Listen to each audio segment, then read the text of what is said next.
잠언 28장 1절부터 마지막 28절까지 공부하겠습니다.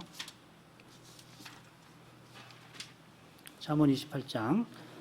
악인은 쫓아오는 자가 없어도 도망하나 의인은 사자같이 담대하니라. 나라는 죄가 있으면 주관자가 많아져도 명철과 지식이 있는 사람으로 말미암아 장구하게 되느니라. 가난한 자를 학대하는 가난한 자는 곡식을 남기지 아니하는 폭우 같으니라. 율법을 버린 자는 악인을 칭찬하나 율법을 지키는 자는 악인을 대적하느니라. 악인은 공의를 깨닫지 못하나 여호와를 찾는 자는 모든 것을 깨닫느니라. 성실히 행하는 가난한 자는 사곡히 행하는 부자보다 나으니라.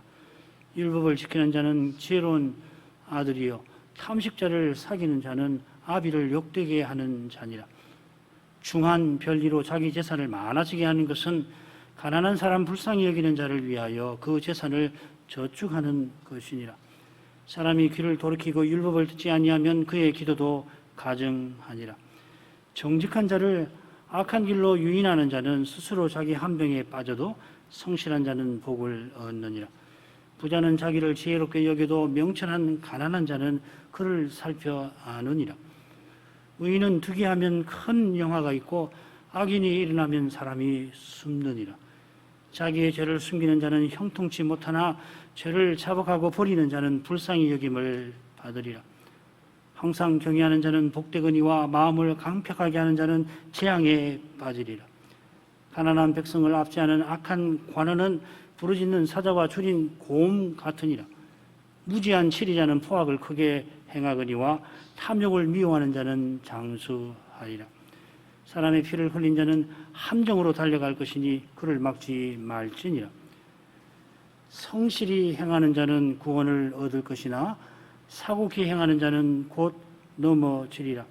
자기의 토지를 경작하는 자는 먹을 것이 많으려니와 방탕을 접는 자는 궁핍이 많으리라. 충성된 자는 복이 많아도 속히 부하고자 하는 자는 형벌을 면치 못하리라. 사람의 낯을 보아주는 것이 좋지 못하고 한 조각 떡을 인하여 범법하는 것도 그러하니라.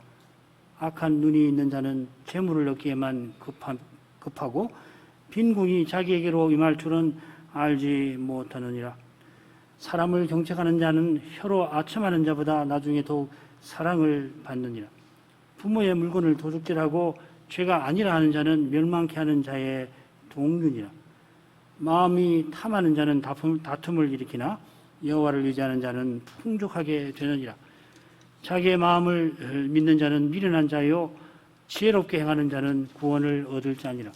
가난한 자를 구제하는 자는 궁핍하지 아니하려니와 못본 채 하는 자에게는 저주가 많으리라. 악인이 일어나면 사람이 숨고 그가 멸망하면 의인이 많아지느니라. 잠언 30장이 아울의 잠언인데 거기 유명한 기도가 나오는 걸 잘 알고 계실 겁니다. 그가 죽기 전에 하나님께 꼭 얻기를 바라며 구한 것이 둘인데 그 둘이 오늘 살필 8계명 그리고 다음에 살필 9계명과 밀접히 붙어 있습니다. 잠언 30장 8절 곧 허탄과 거짓말을 내게서 멀리 하옵시며 나로 가난하기도 마옵시고 부하기도 마옵소서. 오직 필요한 양식으로 내게 먹이시옵소서. 앞선 3계명 5계명부터 7계명까지가 사람을 향한 본문에서 중요한 원칙적 교훈을 담고 있다고 한다면은 8계명 9계명도 그만큼 중요한 실제적 교훈을 담고 있다 할 수 있을 겁니다. 우리 주님께서도 산에서 하나님 나라의 그 윤리, 도덕을 베푸시면서 이 제8계명과 관련된 교훈을 많이 베푸셨습니다. 너희는 이렇게 기도하라 하시면서 오늘날 우리에게 일용할 양식을 주옵소서 하라 하십니다. 이방인처럼 뭘 먹을까, 뭘 마실까, 입을까, 먹을 것을, 입을 것을 구하지 말고 하늘아버지께 모든 염려를 다 맡기고 다만 하나님의 나라와 하나님의 의를 구하라 하십니다. 그처럼 너희 아버지께서 공중의 새도 먹이시니 하물며 자녀 삼으신 너희일까 보냐 하고 믿음 적은 제자들을 또한 우리들을 일깨우십니다. 겸손히 주님의 교훈을 받는 교회와 신자가 범사에 감사하며 하나님께로 가까이 나아가게 될 것입니다. 이런 심정과 소원을 품고서 우리의 믿음을 삼위 하나님께 고백하겠습니다. 73문 제8계명이 무엇입니까? 제8계명은 도둑질하지 말지니라 하신 것입니다. 73문 제8계명이 명하는 것은 무엇입니까? 제8계명이 명하는 것은 자기 자신이나 다른 사람의 부와 재산을 합법하게 얻고 증진시키라는 것입니다. 75문 제8계명이 금하는 것은 무엇입니까? 제8계명이 금하는 것은 자기 자신이나 이웃의 부와 재산에 부당하게 손해를 끼치거나 손해 끼칠 만한 일을 하는 것입니다. 세 가지 주제로 이 8계명의 교훈들을 간단히 살펴나가겠는데, 첫째로 신자는 모든 염려를 주께 맡기고 복음으로 말미암아 살아갑니다. 둘째로 제8계명이 명하는 것은 재산을 합법적으로 얻고 증진시키라 하는 것이고, 셋째로 제8계명이 금하는 것은 자신과 이웃의 재산에 손해를 끼치는 것이다. 그걸 금한다 하였습니다. 첫 번째, 오늘 오전에 바울 사도가 고린도에서 손수 일하며 복음 전한 일을 살폈습니다. 바울이 다른 사람은 몰라도 고린도 교회에게 사도이니 다른 사도들처럼 마땅히 선교비 받을 권리가 당연히 그에게 있습니다. 그처럼 고린도에서 복음 전할 때에 마게도냐 교회에서 선교비를 받아서 빌립보 교회에서 받아서 어려운 형편을 잘 견뎠습니다. 사도가 고린도에서는 선교비를 받지 않고 모든 것을 견딘 것은 오직 복음에 장애 없기를 바란 까닭입니다. 이 교회가 장애 없이 복음을 전하고 받아서 거룩한 교회로 서나가기만을 바란 것입니다. 과연 사도가 복음으로 말미암아 살아갔은 것 같습니다. 똑같은 심정이 아굴에게도 있었습니다. 아굴이 누군지 여전히 잘 모릅니다만은 그의 자문은 그가 지혜자 곧 선지자임을 가리킵니다. 그가 죽기 전에 간절히 바라는 것이 하나님을 모른다, 하나님 여호와가 누구냐 말한다거나 내 하나님의 이름을 욕되게 하지 않는 그것이었습니다. 신자라면 누구나 이런 소원이 다 있습니다만은 선지자는 더욱 그러합니다. 여기 그가 내 하나님이라 한 데서 구약의 중부자라고 하는 것을 짐작할 수 있는데 평생 백성들에게 여호와의 이름을 전하고 가르친 분입니다. 그는 죽기까지 이 소명을 이루기를 바랍니다. 이를 위하여 특별히 나로 가난하게도 마옵시고 부하게도 마옵시고 오직 필요한 양식으로 나를 먹이시옵소서 하고 구하였던 것입니다. 배가 불러가지고서 하나님이 누구시냐, 여호와가 누구냐 한다거나 가난해져서 도둑질해서 내 하나님 이름을 욕되게 하지 않고자 한 것입니다. 이런 데서 아굴이 철저히 얼마나 인생이 연약한가를 철저히 깨닫고 전심으로 여호와를 의지했던 것을 알게 됩니다. 혹시 우리 가운데는 뭐 그런 분들이 계시지 않을 것 같은데 아굴의 이 기도를 보고 뭐 선지자가 뭐 기도를 해도 저거밖에 못하냐 그렇게 느끼는 사람이 혹 있다면은 그러면은 거짓 선지자와 거짓 선생들이 얼마나 재물에 약한지를 한번 살펴보시기를 바랍니다. 선지자니까 맡은 소임과 받은 권위를 생각할 때에 재물과 관련해서 약하다면은 일반 백성보다 비난받아 마땅하겠습니다만은 실은 그가 받은 권위와 소임 때문에 훨씬 죄의 유혹에 빠지기 쉬운 점도 있습니다. 그들의 잘못을 감사히 하는 것이 아니라 인생이 그만큼 약하다 하는 것입니다. 남보다 나은 것이 있으면 그만큼 제 유혹이 있다고 생각하는 것이 옳을 것입니다. 아굴은 지혜자답게 이런 점을 철저히 깨닫고 겸손히 필요한 양식을 구했던 것입니다. 인생을 얼만큼 살아본 사람은 얼마나 이 기도가 참 믿음의 기도인가 하는 것을 단방 알지요. 자기가 얼마나 죄인인가, 얼마나 탐욕에 약한가를 조금이라도 성찰해 본 사람이라면, 특별히 말씀 앞에서 그걸 깨달은 사람이라면 아굴의 기도를 보고서 그 기도가 이거밖에 안 돼, 그런 말 절대로 못하는 법이죠. 인생이 재물에 얼마나 약한지 주님의 말씀에서 쉽게 확인됩니다. 마태복음 6장 24절, 한 사람이 두 주인을 섬기지 못할 것이니 혹 이를 미워하며 저를 사랑하거나 혹 이를 중히 여기며 저를 경히 여김이라.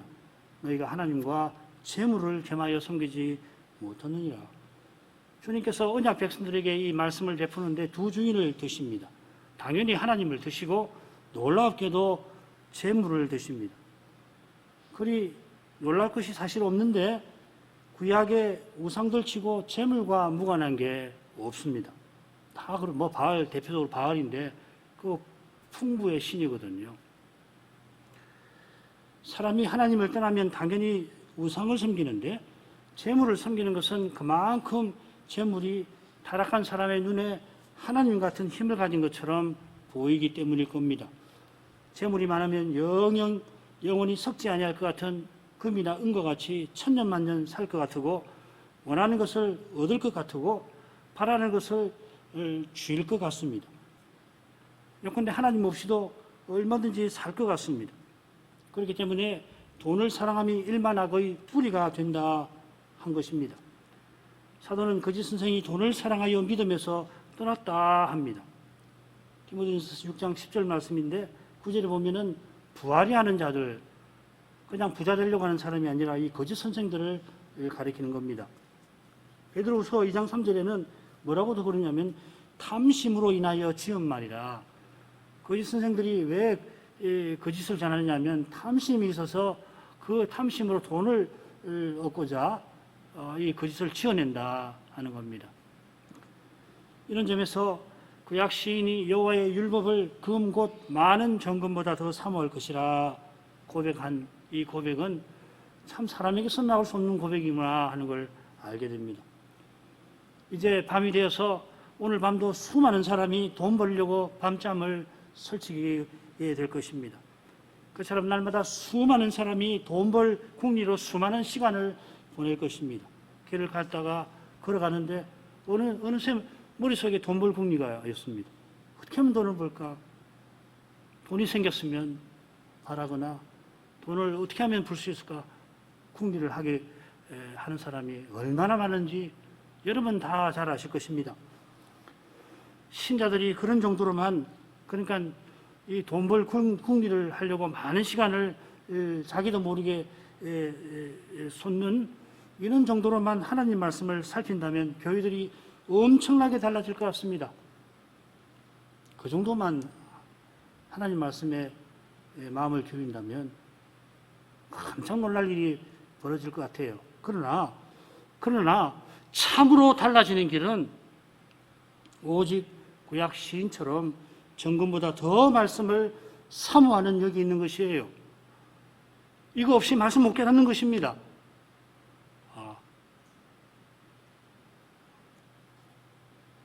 은혜로만 발견하고 그 길을 걷는다 하는 것입니다.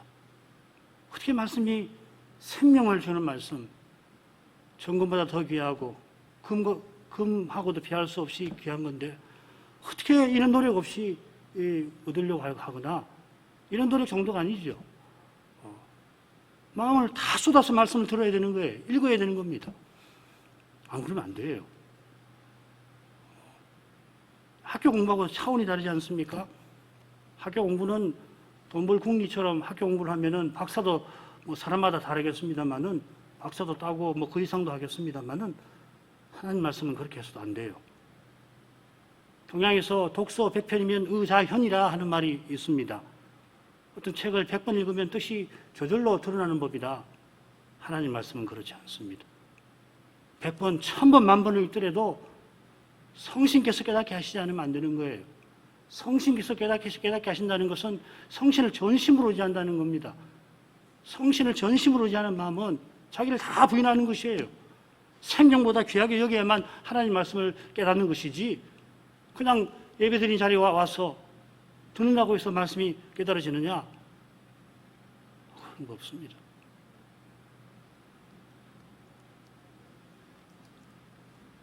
은혜로 그 길을 걷고 계시더라도 날마다 돈을 사랑하는 마음을 떨쳐야만 이 길을 계속 걸어가게 될 것입니다.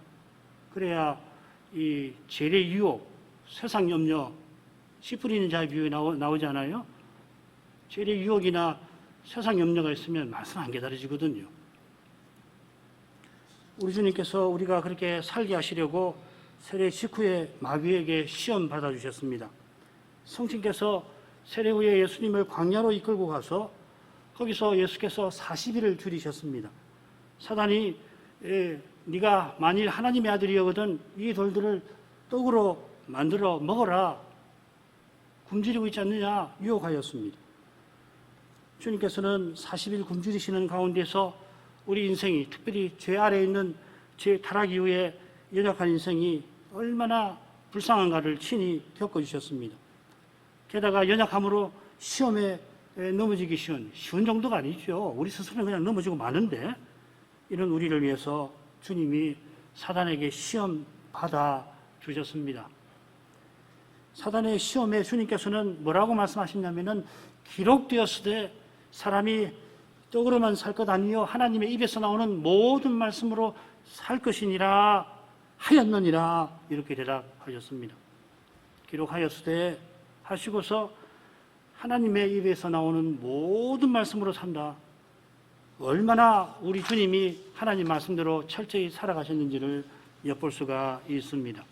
예수님은 아버지와 동등이신 하나님이십니다마는 자의로 말씀하지 않고 아버지께서 말씀하신 것을 이렇게 말씀하십니다.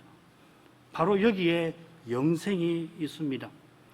하나님께서 말씀하신 것을 듣고 그 말씀을 하나님께 아뢰는 거기에 영생이 있습니다.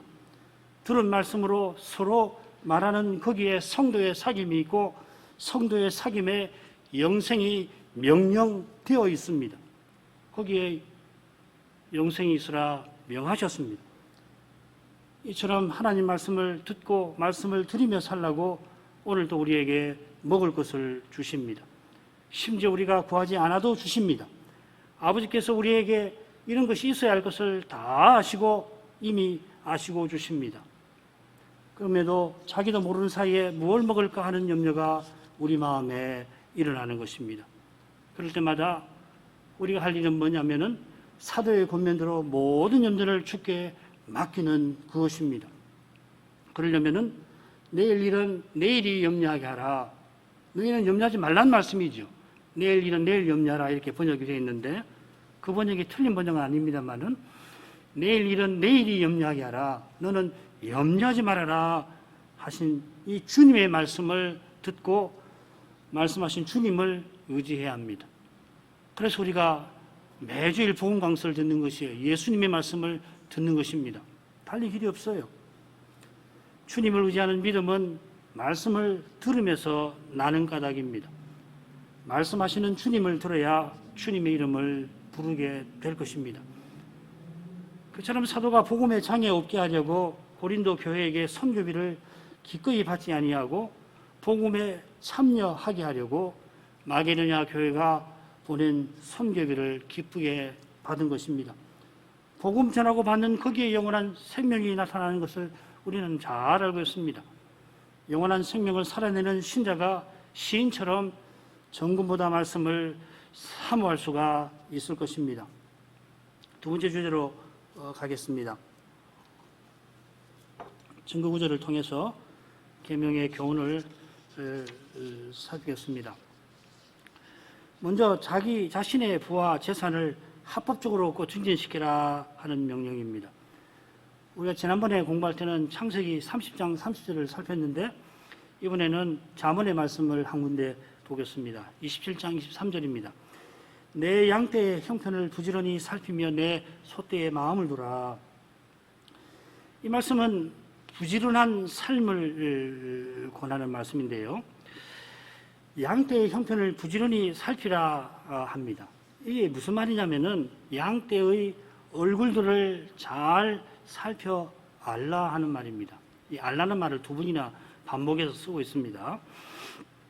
이 표현은 목자가 양마다 이름을 지어주고 그래서 아침이면 양의 이름을 불러 내어서 푸른 초장, 맑은 잔잔한 물가로 인도하는 시편 23편의 장면을 떠오르게 합니다. 또 어떤 말씀이 생각나냐면은 나단이 다윗을 책망할 때 나온 그 비유의 말씀, 그 가난한 사람이 암양을 딸처럼 대하는 그런 태도를 떠오르게 합니다. 이런 장면, 이런 말씀을 보면은 목자가 양을 값비싼 재산 정도로만 아니고 그 이상으로 대하는 것 같습니다. 이런 생각이 무리가 아닌 것이 이스라엘은 이 농사나 목축을 하나님의 기업으로 대하는 까닭입니다. 이 기업이라고 하는 것은 이스라엘이 이집트에서 종살이 하다가 거기서 벗어나 광야길을 걸어 행한 것과 붙어 있습니다. 그들이 마침내 들어간 가나안은 여호와의 기업, 성소 그리고 처소입니다. 이스라엘 각 가정이 가나안에서 기업의 땅을 받았는데 그 땅에서 농사짓고 목축을 할 때에 그저 먹고 입을 것을 얻는 게 아니라 주신 곡식과 포도주와 짐승을 들여서 하나님을 가까이 한 것입니다. 이것이 바로 여호와를 즐거워하게 하신 것입니다. 시편 16편의 말씀이죠. 절기 때에 성전에 가서 제사를 드리며 여호와를 가까이 할 뿐만 아니라 날마다 이 기업의 땅에서 하나님이 내게 줄로 주신 그 구역에서, 그래서 하나님이 주셔서 아름답다 생각하고서 그 땅에서 힘써서 일하며 하나님을 향하여 나아가게 하신 것입니다. 그처럼 우리가 직장에서 소명을 이루며 살게 하신 것입니다. 직장에서 많은 시간을 쏟아서 일을 하여서 생계비를 버는 것입니다만은 그것이 참 중요한데, 왜 중요하냐면은 그게 소명이어서 그런 것입니다. 돈을 벌 뿐만 아니라 그 소명을 통해서 하나님의 사랑을 나타내며 살게 하신 까닭에 중요한 것입니다. 그런 점에서 이어나오는 말씀을 한번 보십시다. 잠언 27장 24절, 대저 재물은 영영이 있지 못하나니 면류관이 어찌 대대에 있으랴. 여러분 그 잠언을 읽으실 때에 참 쉽진 않은데 잠언이 한 절 한 절 다 깊은 뜻을 그 지혜를 담고 있어서 한 구절 한 구절 깊이 살피시는 건 물론 하셔야 할 일인데 꼭 앞뒤에 나오는 말씀을 견주어서 읽어보시기를 바랍니다. 그게 굉장히 중요한 일이고 또 훈련이 될 수 있어요. 제가 신학교 공부할 때 이 시가서를 가르치는 선생님이 이 시편이나 잠언을 공부할 때 꼭 내는 숙제가 그것입니다. 이 잠언 특별히 9장까지는 줄거리가 좀 좋은데 10장부터 읽을 때 특별히 이제 31장은 또 줄거리가 아주 명확하죠. 아굴의 시든지 또 마지막에 나오는 현숙한 여인에 관한 시는 잠언은 줄거리가 있는데 그 앞에 나오는 10장부터 27장까지 쭉 29장까지죠. 28장까지인 걸 보면은 그 한 절 한 절이 다 깊은 교훈을 담고 있어서 한 절 한 절을 읽는 경우가 많은데 자꾸 견주어서 보는 것이 참 또 유익이 됩니다. 지혜자는 기업의 땅에서 힘써 일하는 목표가 재물에 있지 아니함을 단단히 경계합니다. 언약 백성은 영원히 영영에 있지 아니하는 재물 얻으려고 사는 게 아니라 영원한 나라를 향하여 산다 하는 것입니다. 끝없이 먹기 위하여 사는 것이 아니라 영원히 살기 위해서 영원한 삶을 살기 위하여 지금 먹는 것입니다. 이보다 분명한 진리가 어디 있겠습니까마는 이 진리를 참으로 깨닫는 사람이 또 얼마나 되겠습니까? 재물만 아니라 면류관, 곧 권력도 그러합니다. 자기 왕가를 대대로 세우려 했던 사울이 하나님을 순종치 않다가 마침내 길보아 전투에서 죽어버렸고 그의 면류관을 하나님이 다윗에게 주셨습니다. 다윗도 스스로는 참 연약했습니다마는 그가 겸손히 여호와의 종으로 섬길 때에 여호와께서 그에게 영원한 생명을 허락하셨습니다. 이를 위해서 심지어 다윗의 후손으로 메시아를 보내주겠다 약속하셨습니다. 그리고 이 다윗이 약속하신 메시아를 믿고 가란 까닭에 나중에 그 끔찍한 죄를 지었어도 맡기신 소명을 온전히 이룰 수가 있었습니다. 요즘 역대기 상에서 배우는 내용이죠. 이어 다른 사람의 부와 재산에 관한 명령을 신명기의 말씀에서 간단히 살펴보죠. 신명기 22장 1절부터 4절입니다. 내 형제의 우양에 기르는 것을 보거든 못 본 채 하지 말고 너는 반드시 끌어다가 내 형제에게 돌릴 것이요. 내 형제가 내게서 멀거나 내가 혹 그를 알지 못하거든 그 짐승을 내 집으로 끌고 와서 내 형제가 찾기까지 내게 두었다가 그에게 돌릴지니 낙이라도 그리하고 의복이라도 그리하고 무릇 형제의 일은 아무 것이든지 네가 없거든 다 그리하고 못 본 채 하지 말 것이며 내 형제의 낙이나 소가 길에서 넘어진 것을 보거든 못 본 채 하지 말고 너는 반드시 형제를 도와서 그것을 일으킬지니라. 지난번에는 이 제목으로 출애굽기 23장 4, 5절을 살폈는데 비슷한 주제지요.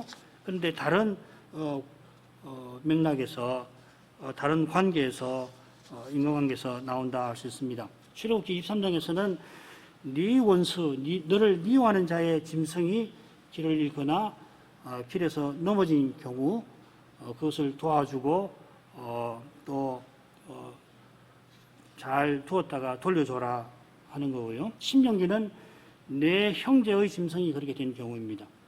그 차이가 뭘까? 이 맥락의 차이일 거예요.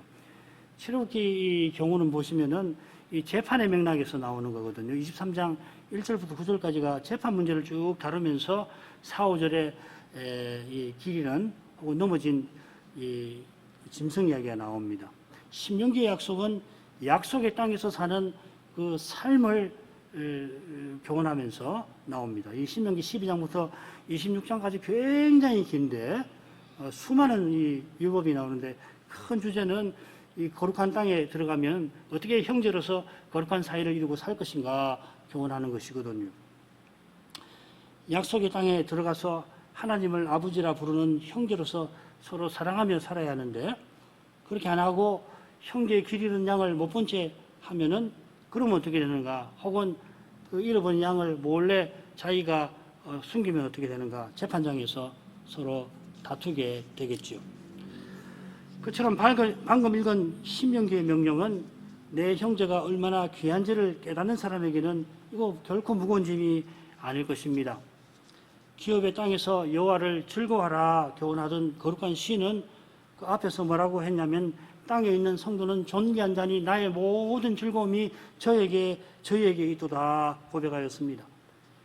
여호와를 즐거워하는 사람이 성도에게 모든 즐거움을 두는 것은 여호와를 사랑하는 사람이 성도를 사랑하는 것과 다 붙어 있는 겁니다. 그처럼 성도를 사랑하는 길은 어디 있는가? 여호와의 사랑을 깨닫는 데 있습니다. 사랑받지 않고 사랑할 수가 없는 거예요. 사람은 아무든지 누구든지 그렇습니다. 하나님 사랑, 그리스도의 십자가의 사랑을 깨닫지 못하면 형제 사랑 안 되는 겁니다. 원수 사랑 못하죠. 그처럼 이스라엘이 전에 우상 섬기는 이집트에서 종살이 하다가 이제 가나안에 들어와 자유롭게 하나님을 섬기게 되었습니다. 얼마나 큰 사랑입니까? 하나님 섬기는 이스라엘 언약 백성이 우상 섬기는 사람을 또 섬기는 것 얼마나 비참합니까? 그처럼 하나님 나라에 사는 백성이 세상 사람 대하듯이 서로를 대하는 것만큼 불행한 게 없습니다. 이런 데서 벗어나서 그리스도께서 우리를 대하시듯이 서로를 대하는 것이 얼마나 감사한 일인지 모릅니다. 이렇게 대접받기를 그리스도가 나를 대하듯이 내가 그리스도를 대하듯이 다른 사람도 나를 대접하면 얼마나 좋을까 우리가 바라는데 바라는 대로 남에게 대접하는 것이 율법이고 선지자라 하셨습니다. 이게 소위 황금률 아니에요?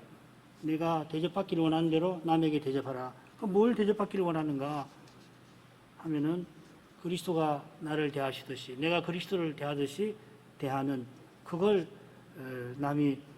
남에게 바라는 것이죠. 그러니까 이 신명기 명령도 결국 이 황금률을 담고 있다 하는 것을 깨닫게 됩니다. 이 명령의 그 황금이라고 할 수 있는 빛나는 것이 뭐냐? 정신인데 이웃을 자기처럼 사랑하는 것이고 사도는 권리를 내 몸이 단 권리를 상대에게 주듯이 받은 권리를 가지고 종 되는 데 있다. 그 다 같은 말씀입니다. 섬김을 받으려고는 섬겨라. 다 같은 말씀이죠. 이 정신이 그리스도의 십자가에서 나타났고 부활하신 그리스도가 성신으로 우리 안에서 이 정신을 드러내려고 하시는 겁니다. 십자가 전날에 내가 너희를 사랑한 것 같이 너희도 서로 사랑하라 하셨는데, 부활 후에 사도들을 통해서 그가 우리를 위하여 목숨을 버리셨은즉 우리가 이로써 사랑을 알고 우리도 형제를 위하여 목숨 버리는 것이 마땅하니라 하셨습니다. 제8계명이 명하는 것은 모든 선지자, 율법, 시편이 교훈하는 것과 일치합니다. 곧 그리스도를 믿고 바라고 사랑하라는 것입니다. 그리스도를 사랑하는 사람은 신명기의 명령을 즐겁게 받을 것입니다. 그리스도를 바라보는, 그리스도 다시 오시기를 기다리는 사람은 형제 사랑이 가득한 그날을 바라볼 것입니다. 눈앞의 현실은 이 소망과 늘 어긋나고 심지어는 전혀 어긋나 보이는데, 그럴 때마다 십자가 지시고 부활하신 그리스도를 우리가 의지할 것입니다. 세 번째 주제도 증거 구절을 통해서 살피겠는데, 제8계명이 금하는 것은 자신이나 이웃의 부나 재산을 부당하게 거기 손해 끼치는 것이라 하는 겁니다. 역시 증거구절 28장을 살피겠는데, 이 28장에서 5절을 증거구절로 인용을 하고 있어요. 19, 20절, 그리고 22절, 그리고 24절, 27절, 그러니까 21절, 23절, 25, 28절이 다 빼놨는데, 가급적이면 붙여서 조금 생각해 보려고 했습니다. 우선 19, 20절을 읽지요.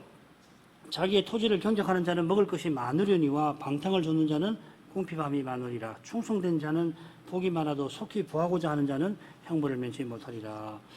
이 19절에 자기의 토지를 경작하는 자와 방탕을 좇는 자가 대조를 이룹니다.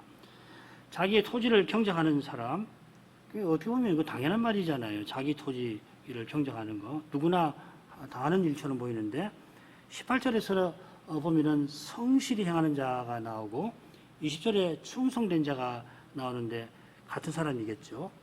여기 20절에 충성되다라고 하는 것은 하나님의 언약의 신실함을 말하는 겁니다. 에문나라고 하는 말. 그처럼 성실히 행하는 것은 18절에 하나님의 법을 온전히 좇는 것을 가리키는 겁니다. 이 담임이라는 말, 시편 119편 1편 1절에 이 말이 나옵니다. 이런 사람은 하나님이 복 주심을 바라고 주신 자기의 토지를 경작하고 정작하며 하나님을 가까이 하는 사람입니다. 그러니까 하나님께서 약속대로 언약의 의무를 행한 이에게 약속대로 먹을 것이 많게 하신다 하는 것입니다. 안식년과 희년에 보면은 제7년 안식년과 그리고 50년 희년에 농사를 짓지 말라고 하셨잖아요.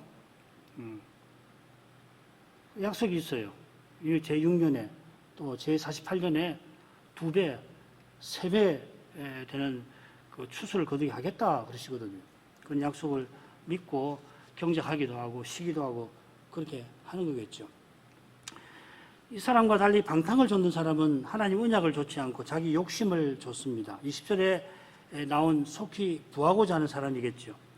하나님의 복보다는 세상의 재물을 추구하는데 속히 얻으려고 하니까 부당한 방법도 서슴지 않게 되는 겁니다. 마침내 그 죄가 드러나면 형벌을 면치 못하게 될 것입니다. 그처럼 방탕을 좇는 자는 마침내 손에 아무것도 주지 못합니다. 여기 이 방탕이란 말은 이 텅 빈 항아리, 구덩이, 또 헛되고 가치 없는 것을 가리키는 말입니다. 대부분 사람이 꿈에 잔뜩 먹었는데 꿈에서 깨면 속이 여전히 비었다. 이사야 29장 8절에 나오는데, 그처럼 하나님이 주신 소명을 저버리고 자기 욕심을 좇는 것이 이처럼 허망한 것입니다. 그가 자기 욕심대로 혹 재산을 많이 얻었다 하더라도 문제는 그 재산이 영원히 있지를 못하고 더구나 그를 욕심에 매여 죽음을 계속 맛보게 할 뿐입니다. 22절, 악한 눈이 있는 자는 재물을 얻기에만 급하고 빈궁이 자기에게로 임할 줄은 알지 못하느니라. 이 악한 눈이 뭘까? 아마도 욕심이 많아서 인색한 사람을 가리켰는지 모르겠습니다. 여러 영어 번역이 이 스팅지라고 번역했는데, 인색한 스크루지 같은 사람이라 번역했는데, 재밌는 것은 21절에 보면 이 눈이 나와요. 사람의 낯을 보아주는 나쁜 재판관이 나옵니다. 이 낯이라는 말, 이 도와준다, 본다는 말 나오는데, 이 재판관이 악한 눈이 있는 사람 같습니다. 그는 한 조각 떡을 위해서 죄를 짓습니다. 뇌물에 눈이 몰아가지고서 돈 되는 사람만 보이는 거죠. 정말 억울한 사람, 이런 사람은 보이지 않는 거예요. 또 가난한 사람 보이지 않고, 그 사람 눈에 누가 보이냐면 누가 내게 돈을 줄 건가. 가난한 사람 무시하고 재물 얻기에 급급합니다. 그러면은 빈궁이 들이닥친다 했습니다. 이 빈궁이라는 말이 퍽 재밌는 말이에요. 이 구약에 2번 쓰이는데 욥기 30장 그 맥락을 쭉 읽어보면 이 빈궁이 뭐냐면 이 사람 가운데서 쫓겨납니다. 이 나그네가 되는 겁니다. 그리고 비참하게 홀로 살아가는 것을 가리키는 거죠. 돈과 힘이 있을 때는 떵떵거리고 살지만은 죄가 드러나서 그 직위를 잃게 되면은 이처럼 비참하게 살게 될 것입니다. 가난한 사람들 그 무시하고 그랬는데 죄가 드러나면은 동정 못 받는 것이요. 언약의 사회에서 철저하게 버림받는 그런 비참한 신세가 된다는 뜻이겠습니다. 24절 부모의 물건을 도적질하고 죄가 아니라 하는 자는 멸망케 하는 자의 동륜이라. 부모의 물건을 도적질하는 것은 부모의 재산이 곧 내 것이 될 것이라고 여기는 이 탐하는 마음에서 나오겠죠. 25절에 이 탐하는 마음이 나옵니다. 그런데 여기 이 도둑질이라고 하는 말이 이 도둑질하지 말라는 말씀하고도 달라요. 여기 이 도둑질이라는 말은 그냥 슬쩍 훔치는 거. 부모 한 집에 사니까 부모님이 돈을 이렇게 두시는데 그냥 뭐 사야 되겠다. 얼마를 슬쩍 훔기는 이런 정도가 아니고요. 이 가살이라는 말은 강탈하는 짓을 종종 상당히 많은 경우에 제가 모든 경우는 시간이 없어 다 찾아보지 못했지만은 강탈하는 경우에 쓰는 말입니다. 그러니까 여기 부모의 물건을 도둑질하는 사람은 이 평소에 부모의 이 경책을 받는 사람이 아니에요. 23절에 그 경책 문제가 나오죠. 그러니까 부모를 아예 무시하는 사람인 거예요. 내놓으라는 겁니다. 강짜를 부리는 겁니다. 부모가 그 돈은 꼭 우리 집안에 무슨 일을 하려고 써야 해서 안 된다. 내놓으라, 내 사업을 해야 되니까 돈 내놓으시오. 신문에 가끔씩 그런 사람 보이잖아요. 그러니까 이렇게 무서운 죄를 짓고서도 죄가 아니라 하는 것이에요. 여호와를 의지하는 사람은 그런 생각 절대 품지 못하지요. 바로 밑에 아마 26절에 나오던가요? 25절에 여호와를 의지하는 자 나오는데 여호와를 의지하는 사람은 절대 그렇게 못해요. 슬쩍 훔치지도 못해요. 집에서 슬쩍 훔치는 거 혹은 심부름해가지고 남은 돈을 돌려드리지 않아도 아이고 내가 잘못했구나 그런 마음을 가질 겁니다.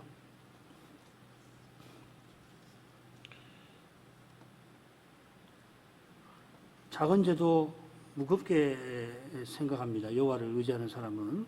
그러니까 의지하는 거겠죠. 내가 참 약하구나.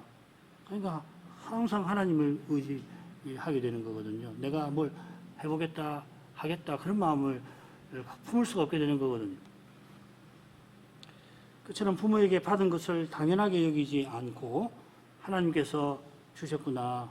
부모가 주신 것이 이만큼이면 이만큼 또 저만큼이면 저만큼 비교 안 하는 거거든요. 비교해서 내가 금수저가 되어서 고맙다. 그거 참된 감사 아니죠. 정말 부모가 가난해서 학교에서 학교 생활할 때도 그 콩나금 너무 못 내가지고서 콩나금 낼 때만 되면 어디서 이 콩나금을 내야 되나 그렇게 할지라도 생각해 보면은 참 이런 부모님이 아니었으면 난 어떻게 살았을까? 내가 고아였다면은 얼마나 더 힘들었을까? 그런 생각을 품는 게 당연한 거 아니에요. 이렇게까지 먹이고 입히고 참 얼마나 감사한지 모르겠다. 그런 생각이 들고, 나도 부모가 됐지만은 내 부모님이 나를 사랑하신 만큼 내가 내 자녀를 사랑하는가, 믿음을 떠나서라도 그 생각해 보면은 참 미치지 못하구나, 그런 생각을 품는 것이 신자일 거예요.